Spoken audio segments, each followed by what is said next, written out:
She uttered it with that conceited little grin, the type concealed under professional courtesy.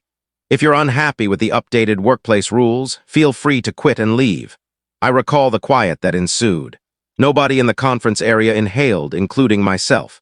I gazed at her, crisp attire, phony grin, gaze sparkling as if victory was already hers, and replied softly, "Appreciate the departure plan."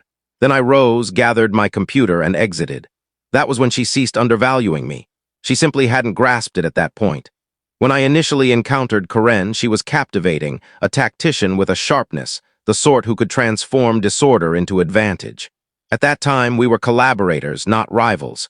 We constructed the initial model as a team, extended evenings, delivery containers, and murmured goals over beverages.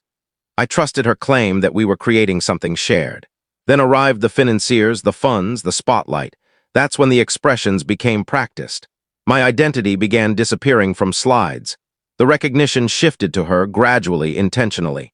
I dismissed it initially, convinced myself it was strategy, that she was safeguarding us equally. But then I discovered the agreement outlines. My identity removed, my portions reduced, my creation registered in her title. That's when the atmosphere shifted for me. No fury, no explosion, just stillness and insight. She believed she controlled me. She assumed my brilliance existed beneath her label, so I followed her advice. I departed, but not prior to duplicating each iteration of my blueprint records, programming archives, and diagram updates. I didn't pilfer. I safeguarded my efforts. The documents carried my monogram. The dates confirmed it. Every code segment, every annotation, every overnight sketch linked back to me. As she conducted discussions on her breakthrough, I reconstructed, discreetly. I established a secluded workstation, reduced the blueprint to its core, enhanced the defects she overlooked. In under 2 months, I possessed something sleeker, more intelligent, protectable, on my own. Submitting those protections seemed like recovering my pulse. Each paper was a hushed projectile, accurate, lawful, irrefutable. In the meantime, Karen intensified. She released the item under the firm's banner, promoted it vigorously, bragged about how her group had invented the upcoming major innovation. When the backers inquired about intellectual asset submissions, she stated everything locked down.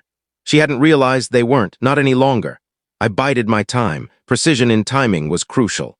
The day her staff discovered was the day her domain fractured. It began with a message, a formal alert from the Protection Bureau verifying my submissions. The header was impersonal, but the content was harsh. Protection entitlements granted to Edward Cole. Her technicians halted. The promotion crew alarmed. The debut showcase became a memorial. By the moment she viewed the message, I was already multiple moves forward.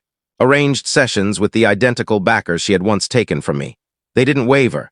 Capital pursues proprietorship. She contacted me that evening. Her tone quivered under the composure. "You ambushed me," she remarked. "No," I responded.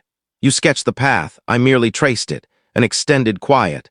Then the noise of her respiration fracturing, the noise of awareness.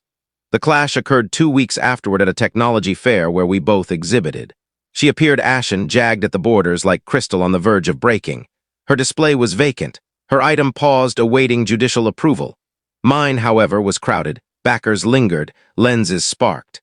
When she spotted me, she attempted to grin. "Well done," she whispered, her voice fragile. "You truly reversed this." I inclined closer. "You mentioned I could quit and depart," I murmured. "I did, just didn't venture distant." The expression in her gaze. That was the true reward, not fury, not sorrow, just comprehension.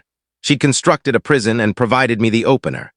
Subsequently, when the reports emerged about her departure, organizational overhaul they termed it, I didn't boast. Vengeance wasn't the aim. Recovery was. I recall resting in my serene workspace, protection documents mounted on the surface, the buzz of the machines consistent behind. I didn't sense victorious. I felt equilibrated. Some individuals believe vengeance involves ruin. It doesn't, it's about adjustment. She stated, "If you're dissatisfied, you can depart." And I did. Directly into possession, autonomy, and quietude. The type that lets the culpable perceive their own collapse resonate. And that, I've discovered, is the most pleasing noise in commerce.